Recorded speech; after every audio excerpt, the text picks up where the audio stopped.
Hi everyone, my name is MJ and welcome to my channel.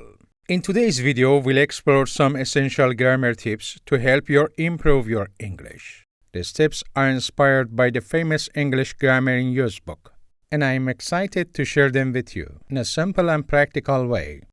Let's get started with today's lesson. Hi, my name is MJ. I'm 25 years old. I'm not married, I'm single.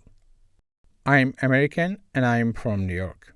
Or, I'm from New York in America. I'm a student.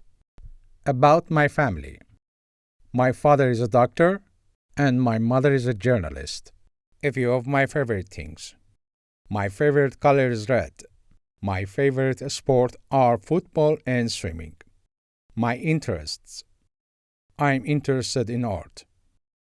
I'm not interested in politics. I hope you enjoyed this video. If you have any questions or need more information, be sure to check out the description section. There, I've included more grammar tips and additional resources for learning English.